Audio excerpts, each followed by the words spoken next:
여러분 안녕하십니까? 경제현장 오늘 시작합니다. 반도체 업종의 하락 터널이 끝난 걸까요? 역대급 실적에도 고전을 면치 못했던 삼성전자 주가가 들썩이면서 업황 반전에 대한 기대감이 높아지고 있는데요. 반짝 상승에 그칠 거라는 경계의 목소리도 적지 않습니다.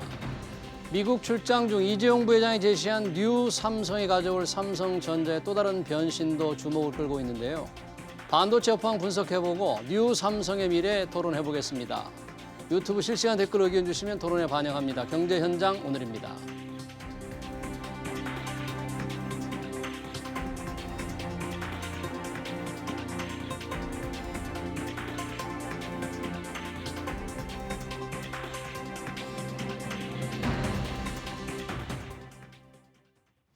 네, 반도체 업황, 삼성전자, 미국 투자 토론하기 위해서 두 분 모셨습니다. 김태기 단국대 경제학과 명예교수, 그리고 반도체 애널리스트인 이재현 유한타증권연구원 오셨습니다. 두 분 어서 오십시오. 네, 반갑습니다. 안녕하세요. 네. 자, 이 삼성전자 정말 맥을 못 쳤는데 주가가 최근 사흘간 올라왔지 않습니까? 오늘은 오전장을 보니까 최근 지금 주가가 조금 하락하던데 여튼 뭔가 반도체 업황이 지금 바뀌고 있는 건지 최근에 좋은 흐름, 연구원님 이게 어떻게 볼 수 있어요? 뭐가 달라졌는 거예요? 달라졌다기보다는 지금 뭐 메모리 반도체 가격이 내년 내내 이제 빠진다는 그런 전망이 되게 우세했던 것 같습니다. 근데 이제 최근 들어서는 이제 하반기에 반등할 가능성, 그러니까 이르면은 2분기부터 메모리 가격이 반등할 가능성에 대해서 이제 좀 시장에서 얘기가 되고 있는 거고요. 내년 2분기 매물 가격 반등할 가능성. 예. 그러니까 완전히 다른 거죠. 내년 내내 가격이 빠지는 거랑 내년 2분기부터 가격이 반등하는 거랑 업체들 실적 전망하는 데 있어서는 상당히 차이가 크거든요. 그래서 그런 전망의 그런 변화가 최근에 이제 좀 나타나고 있는 거고, 그거에 대한 근거는 단순히 그런 그 수요 측면에서의 그런 뭐 전망이라기보다는 공급 측면에서의 그런 계속 제한적인 요소가 나오고 있거든요. 그건 무슨 뜻인가요? 그러니까 결국에는 메모리 가격은 이제 수요하고 공급에 따라서 네. 이제 가격이 결정이 되는데 이제 공급이 늘어나는 게 제한적이라는 거죠. 가장 큰 게 일단은 뭐 그 DDR5가 채용이 되면은 네.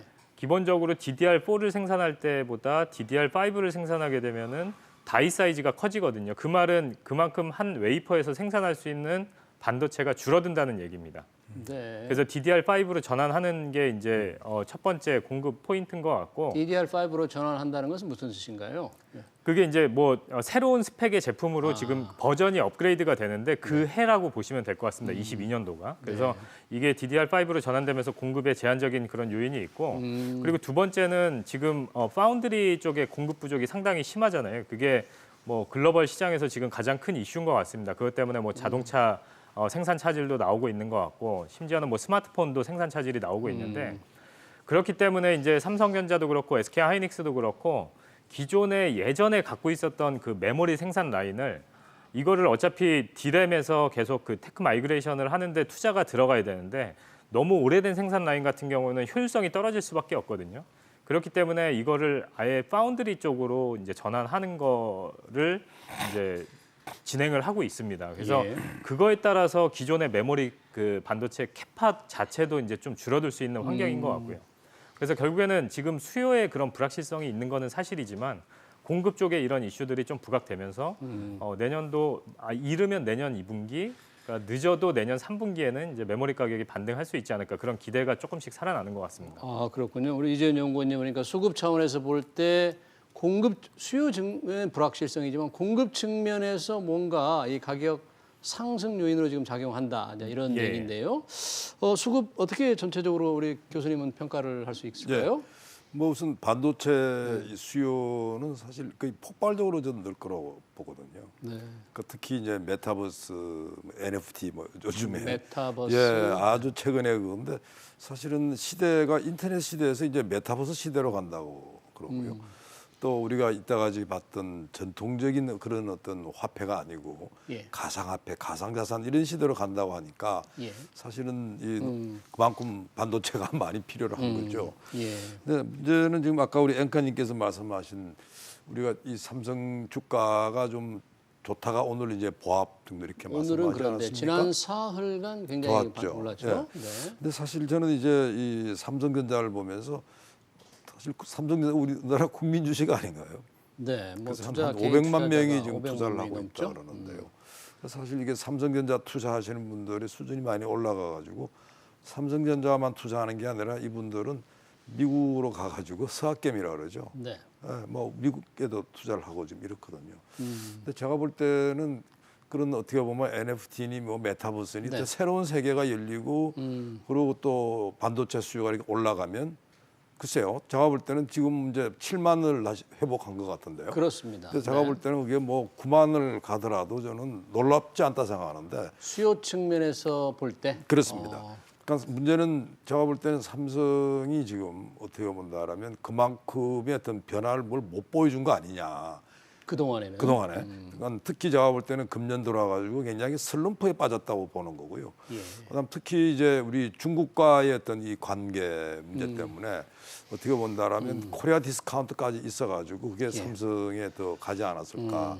그래서 오히려 제가 볼 때는 지금 주가가 현재는 조금 회복됐지만 그러나 그 회복이라고 하는 게 사실 어떻게 기대에 훨씬 못 미친다는 거고 그다음에 뭐 내년도 돼 가지고 이런 상황이 좀 좋아진다라면 저는 제가 볼 때는 뭐 삼성의 반도체가 없이 과연 이 메타버스 뭐 이런 등등의 이야기들이 과연 가능하겠느냐 하는 이런 생각을 가지고 있습니다. 네, 그렇군요. 새로운 산업, 뭐 메타버스나 NFT 이런 쪽에 이제 투자를 늘리면서 당연히 반도체 수요가 또 새로운 수요가 창출이 될 수 있다는 그렇습니다. 그 점을 지적해 네. 주셨는데요. 네. 연구원님, 이 보통 수요 공급을 얘기할 때 이제 고객사들의 뭐 재고 상황이라든지 이런 걸 이제 많이 점검을 하잖아요. 예. 그런 측면에서 수급 차원은 어떻게 보십니까? 그게 지금 현재 단기적으로 이제 좀 다운 사이클을 맞이하게 된 배경이 되는 건데 예.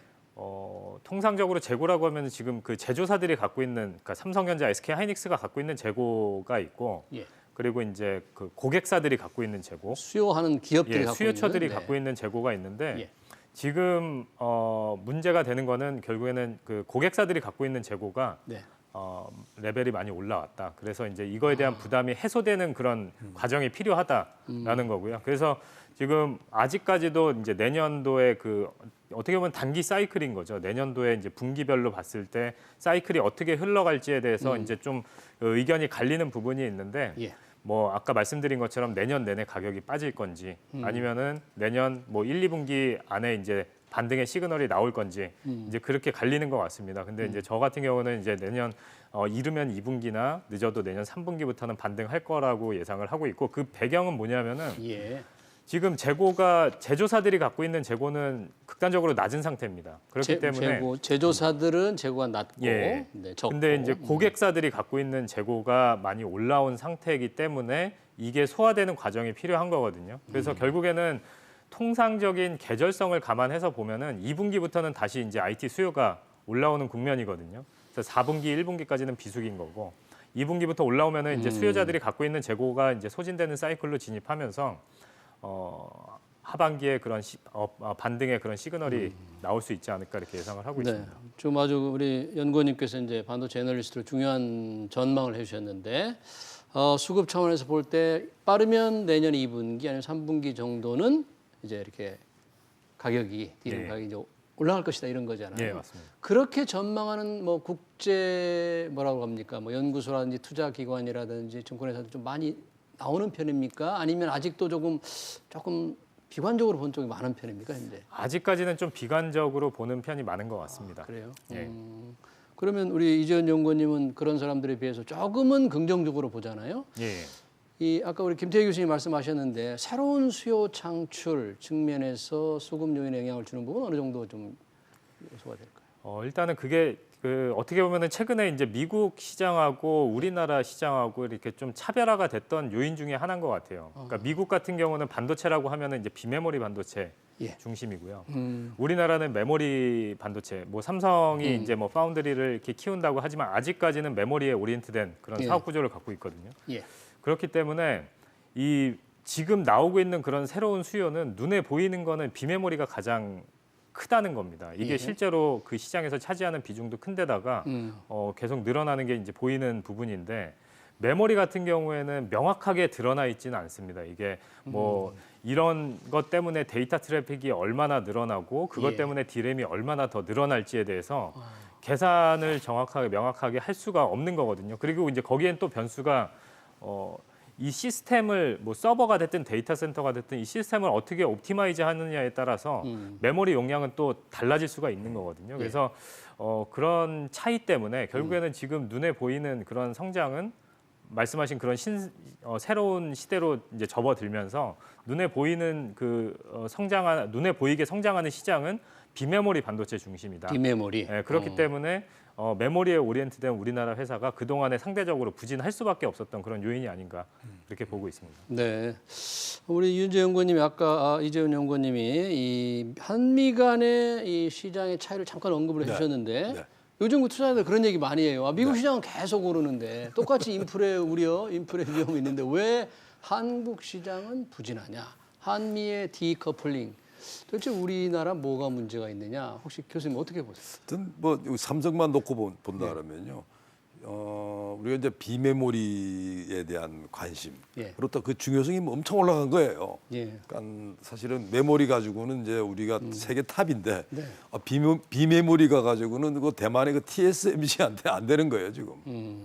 근데 사실은 우리 국내 수식을 하다가 예. 아니 우리나라 분들이 요새 굉장히 똑똑해져 가지고 해외 주식 투자를 해요. 많이 합니다. 그러니까 사실 그러다 보니까 삼성은 자기가 투자하는 것 중에 하나예요. 예. 그러니까 국내 최강이라 그러지만 글로벌 전체로 봤을 때는 그게 아니라는 겁니다. 예. 그래서 사실은 이게 어떻게 보면 이제 미국과 우리랑 디커플링 하는 거는 기본적으로 한국에 투자해야 될 돈이 네. 미국 주식시장에 들어가는 겁니다. 그러니까 뭐 그거를 이제 어떤 분들은 그럴 수가 있냐 그러지만 네. 다르게 본다 그런다면 우리가 미국의 부를 우리가 같이 공유하는 거예요. 미국 예, 예. 기업의 주주가 되는 거, 주인이 그렇습니다. 되는 거니까. 그러니까 예를 들어 나는 애플 주주로서 애플에 가지고 있는 그런 성과를 내가 공유하는 거죠. 네. 근데 그 대신에 국내에 들어와야 될 돈들이 저쪽으로 가는 겁니다. 예. 그래서 사실 어떻게 보면 이런 면에 있어 가지고 이 주가를 이게 어떻게 보면 이제 특히 삼성을 놓고 본다 그랬을 때 아까 우리 연구원님. 애널리스트님 말씀대로 기본적으로 삼성이 지금 이 비메모리 시스템 반도체에서 뭔가를 보여주고 이게 TSMC와 완전히 필적할 수 있다고만 나온다 그러면 제가 볼 때는 뭐 삼성전자 주가는 제가 볼 때는 아마 미국 같은 서학개미들 다시 돌아와 가지고 이게 되고 와 가지고 10만 전자도 갈 거라고 이렇게 보고 있습니다. 네. 지금 TSMC 얘기를 했으니까 마침 오늘 삼성전자가 미국 텍사스주 테일러시에 파운드리 반도체 공장을 이제 짓기로 결정을 했지 않습니까? 네. 왜 이 지금 오스틴에 공장이 있잖아요. 네. 이 테일러시가 뭐 오스틴하고 아주 멀리 떨어지는 것 같지는 않은데 네. 어떤 장점이 좀 있었습니까? 여기 결정되는 과정에? 글쎄요, 뭐 아무래도 그 지방 정부 간의 이제 그런 결국에는 이제 세제 혜택이 가장 컸던 것 같은데 뭐 추정이긴 합니다만 어쨌든 다른 시 대비해서 이제 예. 좀 세제 혜택이 더 좋았던 게 아닌가라고 이렇게 추측을 해볼 수가 있는 것 같고요. 예. 어차피 이제 기존 공장이 오스틴에 있는데 이제 테일러시 같은 경우는 그렇게 거리가 멀지 않기 때문에 충분히 이제 그쪽에 증설을 해도 그런 효율성을 지킬 수 있다고 판단을 한 것 같습니다. 네. 그러면 테일러시에 이렇게 투자를 20조 원 정도 이렇게 투자를 한다고 하는데 그러면 거기서 생산되는 이 파운드리 반도체 어떤 게 반도체가 생산이 되는지 언제부터 되는지 이게 예. 정말 TSMC 추격의 무슨 좀 중요한 발판이 될 수 있습니까? 예, 이게 꼭 뭐 미국에 투자를 해야 뭐 그런 거는 아닌 것 같고요. 실제로 지금 뭐 여러 가지 그런 정치적인 이슈 때문에 어쨌든 미국에도 어느 정도 이제 투자를 해야 되는 그런 상황인 것 같은데 이게 미국이 됐든 뭐 한국이 됐든 투자를 지금 공격적으로 해야만 반도체 비전 2030에서 내비쳤던 그 TSMC를 뭐 따라잡겠다는 그런 비전이 있었는데 아직까지는 이제 뭐 단순 캐파 규모로만 봐도 TSMC랑 많이 격차가 큰 상태입니다. 시장 점유율 차이도 굉장히 크죠. 그렇죠. 아직은? 굉장히 크고 이게 지금 뭐 삼성전자가 지금 작년부터 상당히 공격적으로 투자를 한다고는 하지만 네. 실제로 그 캐펙스 규모로 보면은 뭐 TSMC는 30조 투자할 때 시설 투자 규모가 예, 네. 삼성전자 같은 경우에는 비메모리 반도체에 투자하는 게 뭐 13조에서 15조 그렇게 투입이 되고 있거든요. 예. 그래서 삼성전자는 나름 투자를 공격적으로 하고 있지만 그 선발업체는 더 큰 규모로 투자를 하고 있다는 거를 본다고 하면은 실제로 이 점유율 격차가 이론적으로 줄어들 수는 없는 거잖아요. 선발업체는 더 큰 규모로 투자를 계속하고 있기 때문에 점유율 격차가 줄어든다고 보는 거는 뭐 당분간은 좀 무리가 있는 것 같고 그거 외에도 이제 다른 지적 재산권, 그러니까 IP라든지 이런 거에서 그 축적된 거를 비교를 해보면은 TSMC 대비해서 삼성전자가 현재 낮은 상태이기 때문에 그건 당연한 거잖아요. 왜냐하면은 TSMC는 이 사업에만 그렇죠. 30년 동안 이제 올인을 했던 회사인 거고, 그래서 이제 거기에서도 이제 차이가 있기 때문에 아무래도 이제 반도체 비전 2030을 발표하고 나서 10년 동안 잘 이제 그 기반을 마련해서 그 이후부터는 이제 좀 TSMC를 따라갈 수 있는 그런 환경을 마련을 미리 해놔야 되지 않을까 그렇게 생각을 하고 있습니다. 반도체 비전 2030이 파운드리에서 우리가 삼성 1등을 하겠다 뭐 그런 목표죠. 예, 예, 맞습니다. 그런데 시장 격차, 투자 규모도 아직 우리가 좀 못 미친다. 정말 쫓아가기가 어려운 겁니까? 그 격차가? 예, 그래서 뭐 단기간에 그거를 해결할 수 있는 문제는 아닌 것 같고요. 왜냐하면은 지금 당장 그 삼성 파운드리 사업부에서 내고 있는 캐시플로우도 감안을 해야 되거든요. 이거를 무작정 뭐 지금 현재 캐시플로우가 예를 들면은 뭐 10조인데 예. 그거 이상을 투자를 하는 것도 한계가 있는 거거든요. 그렇기 때문에 좀 시간이 필요한 싸움이 될 것 같습니다. 네. 교수님 오늘 보니까 그 텍사스주 주지사가 이 투자 결정에 대해서 땡큐 삼성 뭐 이런 걸 몇 차례 외쳤다고 하더라고요. 네. 아까 우리 연구원님 말씀대로 지방세 감면도 대규모로 이렇게 네. 해주니까 뭐 투자 공급망 미국에서 자꾸 요구하니까 투자도 해야 되는데 뭐 어떻게 보십니까? 미국의 그 투자 결정, 우리 네. 삼성전자 미국 투자 결정 약간 전략적인 그런 게 반영이 된 거죠? 그렇죠. 아마 미국의 주지사만 그거죠. 그 텍사스 주지사입니다. 텍사스, 네. 그 텍사스 주지사만 하는 게 아니고 바이든 대통령도 똑같았을 것 같은데 지금 사실은 미국이 반도체를 하나의 어떻게 보면 미국 경제 내지는 미국 안보를 지탱하는 하나의 가장 핵심 자산으로 봅니다. 예. 근데 그걸 이제 삼성이 이제 투자를 해주니까 그리고 특히 삼성이 투자하려고 하는 거는 뭐랄까 좀 이 고급 일자리. 최첨단의 기술을 투자하는 기술이고, 거예요. 일자리도 좋은 일자리고요. 그러니까 사실 이제 TSMC가 두려워하는 거는 삼성은 규모는 작은데 문제는 TSMC보다 한 단계 위에 있는 기술을 가져온 다음에 그러니까 그게 이제 굉장히 뭐 이렇게 얇게 하는 게 있는 모양이에서 5나노랍니다. 5나노 이하. 그래서 3나노 정도 가게 되면 오히려 지금 삼성이 TSMC보다 기술이 빠르다 그래요. 아마 제가 볼 때는 그분들은 그랬을 겁니다. God bless 삼성 그랬을 겁니다. 네. 그러니까 그 정도로 지금 절박한 부분들이고 특히 그런 최첨단 반도체를 만들므로 해가지고 미국 입장에서는 중국을 능가하고 중국을 더 이상 이제 미국과 이렇게 뭐랄까 이렇게 막 추격을 벌이고 막 이런 일을 못하리라고 생각합니다. 그래서 기본적으로 당장에 뭐 일자리가 만들어지고 미국 경제가 돌아가는 그 이상으로 굉장히 어떻게 좀 감사하지 않을까 이런 생각을 합니다. 네. 지금 미국의 이제 공급망 문제, 중국과의 경쟁 문제를 얘기했는데 우리 왜 중국에 지금 SK 하이닉스가 좀 투자를 하려고 하는데 미국이 견제를 해서 투자를 못 한다. 뭐 이런 보도가 있던데 그럼 뭐 진행이 좀 안 되는 겁니까? 아니면 뭐 잘못 전해진 겁니까? 그게 좀 과장된 표현인 것 같습니다. 왜냐하면은 지금 뭐 EUV라는 그 최첨단 장비가 그쪽에 못 들어간다는 얘기 때문에 이제 걸림돌이 된다고 하는 건데 실제로 지금 SK 하이닉스는 그 EUV라는 거를 그 한국의 M16이라는 그 생산 라인이 있거든요. 이제 거기에 지금 준비를 셋업을 하고 있는 걸로 파악이 되고 한국에요? 있습니다. 예. 네. 그거를 지금 중국 우시 공장에 세팅할 만한 이유가 지금 현재로서는 없고요. 뭐 세팅이 된다고 해도 아주 먼 미래 그쪽에 이제 전환 투자가 될 때 지금 현재 공정에서 이제 더 이제 첨단으로 이제 전환 투자가 될 때 그쪽에 이제 도입이 될 가능성은 있지만 아직 EUV가 이제 막 도입되는 초입 단계인 거고 이게 국내 공장에서 M16이라는 그 국내 공장에서 어느 정도 좀 침투를 한 이후에 이제 중국에도 이제 도입이 되는 걸로 보면은 되거든요. 그렇기 때문에 실제로 뭐 SK 하이닉스의 투자 스케줄에 영향을 미치는 거는 전혀 없을 것 같습니다. 예.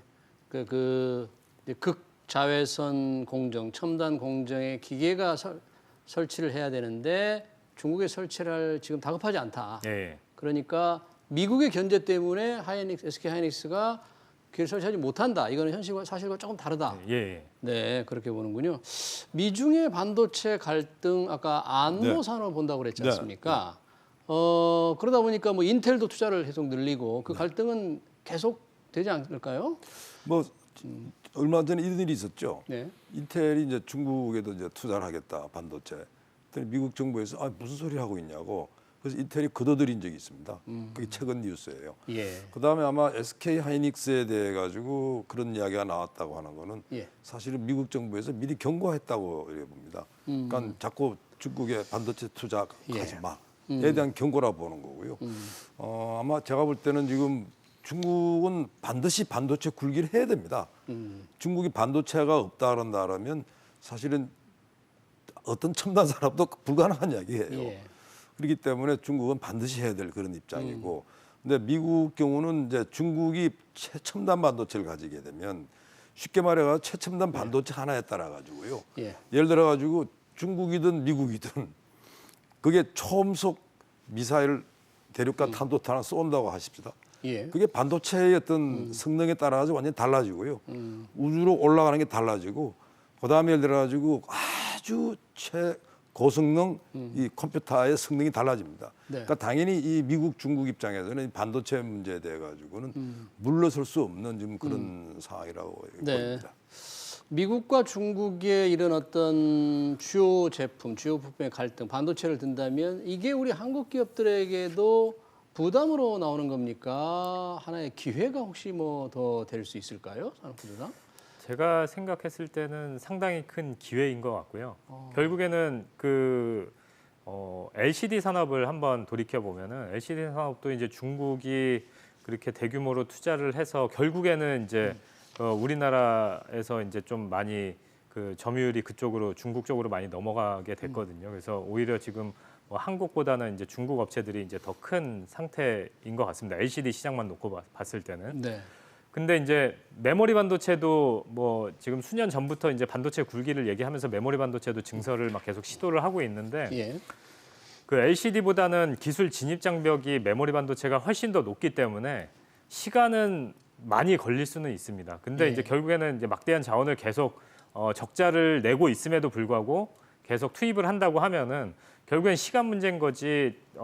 메모리 반도체도 결국에는 지금 현재 부동의 1위가 우리나라인데 예. 이게 넘어갈 가능성이 충분히 있는 거거든요. 음. 정말 장기적으로 봤을 때는. 예. 그래서 그게 뭐 장기적인 그런 우리나라 그 삼성전자, SK 하이닉스의 리스크 요인이기도 하기 때문에 미국이 그런 그 중국의 반도체 굴기를 제재하고 이제 걸림돌이 된다고 하면은 네. 충분히 우리나라 기업들한테는 이제 호재라고 저는 생각을 하고 있습니다. 예, 우리 기업들의 오히려 호재가 될 수 있다. 이번에 이재용 부회장 미국을 방문해서 뭐 구글 CEO도 만나고 마이크로소프트도 방문하고 뭔가 첨단 산업 분야에 대해서 협력 방안을 많이 논의한 것 같은데요. 이런 것들을 얘기하면서 뉴 삼성 가보지 않은 길을 간다 이런 표현을 하셨던데 이게 어떤 삼성전자의 미래에 무슨 변화가 예상이 되는 큰 의미 있는 발언입니까? 어떻게 보십니까? 저는 그 얼마 전에 이건희 회장님 돌아가시고 예.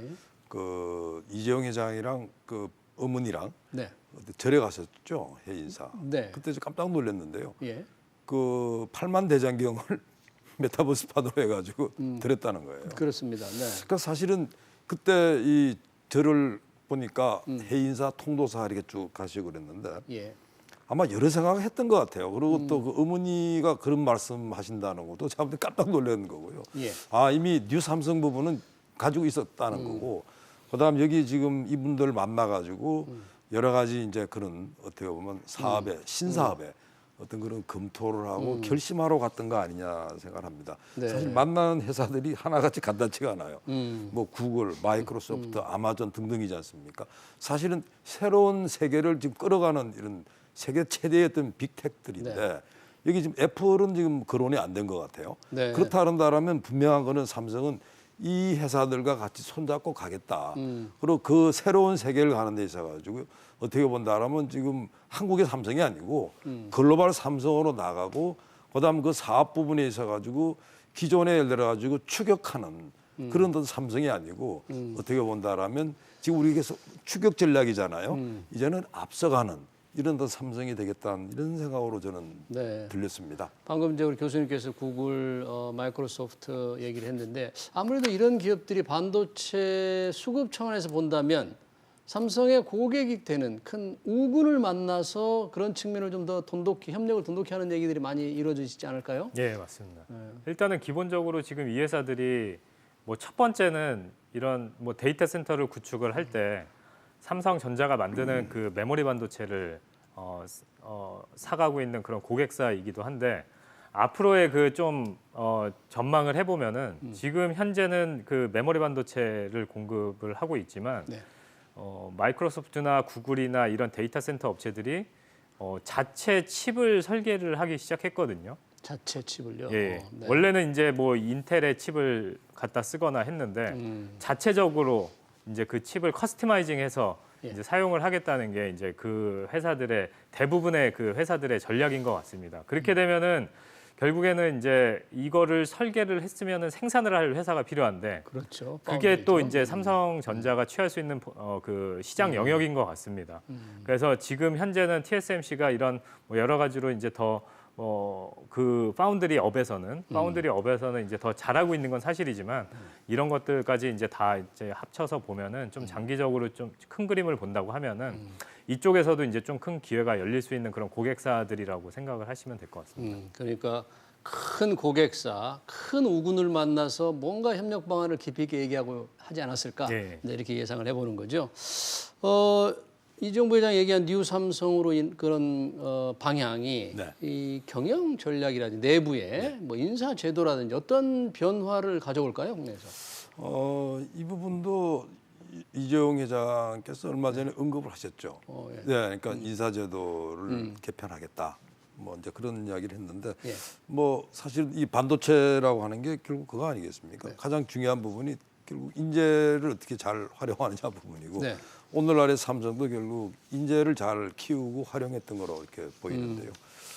지금 삼성은 그 사이에 지금 어떤 일이 벌어졌냐 하면 아까 좀 삼성 기자가 좀 침체됐다고 전 그런 말씀을 드렸지 않습니까? 침체됐죠. 네. 그 삼성이 밖에 침체된 게 안에도 보면요. 인사도 적체가 되고 예. 사실은 어떻게 보면 등치는 커졌는데 어떻게 보면 그게 오히려 관료화가 돼버리고 그다음 뭔가 의사결정은 늦어지고 뭐 이런 문제가 발생한 거예요. 뭐 대규모의 M&A도 뭐 없었습니다. 네. 그러니까 이것도 사실 깜짝 놀랄 일이 말이죠. 아까 우리가 이제 시스템 반도체 얘기를 하고 네. 그다음 시스템 반도체는 워낙 다양한 분야 아니겠습니까? 당연히 그건 M&A 통해서 길을 열어야 되는 거거든요. 이 부분은 사실은 규모의 경제가 아니고 범위의 경제이기 때문에. 근데 어쨌거나 간에 이 인사제도를 통해 가지고 뉴 삼성을 달성하는 데 있어 가지고 가장 핵심인 어떻게 보면 인재의 어떤 적소적소 배치. 예. 그다음에 당면한 문제가 제가 볼 때는 승진이나 뭐 특히 이제 인사 적체 부분들을 해소하는 방안. 그리고 특히 제가 볼 때는 이번에 언급된 것 중에서 주목해야 될 부분은 MZ 세대들이 MZ 성과주의를 요구를 하는데 예. 이 성과주의에 맞는 그런 어떻게 보면 이 급여제도나 이런 부분도 하자는 이런 부분입니다. 그런 부분에 큰 변화가 이제 예상이 된다 네, 그렇게 이거죠. 보입니다. 네. 네, 우리 이재현 연구원님 마지막으로 이 삼성전자 투자자들 최근의 상승에 조금은 기대감이 있는데 좀 어떻게 뭐 주가 전망을 좀 어떻게 하시는 건지 유한타에서는 어떻게 보고 계시는 건지 투자자들은 어떻게 해야 되는 건지 좀. 일단은 그 삼성전자 뭐 아직까지는 이제 메모리 반도체가 이제 가장 중요한 팩터가 될 텐데 그것이 이제 전망되는 게 지금 어느 정도는 바닥은 확인을 했다라는 게 이제 시장의 분위기였던 것 같고 바닥을 그거로 확인했다. 인해서 이제 네. 좀 주가는 이제 반등을 했는데 네. 아까 처음에 말씀드린 것처럼 이게 내년 하반기에 이제 업황이 반등한다라고 하면은 주가의 추가 상승이 충분히 기대가 되는 부분이 있거든요. 그거 외에도 이제 뭐 비메모리 쪽에서의 그런 투자 발표도 실제로 뭐 당장은 아니지만 24년도 그 이후에 그런 밸류업이 되는 부분이 있는 거고 뭐 폴더블 스마트폰이라든지 이런 다른 사업에서의 그런 모멘텀 요인도 분명히 있기 때문에 일단 가장 큰 축은 메모리 반도체 업황이 내년 하반기에 반등하는 게 좀 가시권에 진입하면은 주가는 추가 상승 여력이 많이 남아 있다고 보고 있고 예. 그 외에 이제 다른 사업부의 그런 긍정적인 변화들 이런 것까지 감안을 해서 보면은 충분히 10만 원 넘어가는 상황에 올 수 있지 않을까 이렇게 네. 예상을 하고 있습니다. 유안타 증권의 삼성전자 목표가가 11만 8천 원인가요? 자막에 나오는. 네, 11만 8천 원까지 예상을 유안타 증권에서는 하고 계시군요. 네, 삼성전자 투자 계획 업황 동향 두 분과 함께 토론을 했습니다. 지금까지 단국대 경제학과 김태기 교수, 그리고 유안타 증권의 이재윤 연구원이었습니다. 고맙습니다. 네. 감사합니다.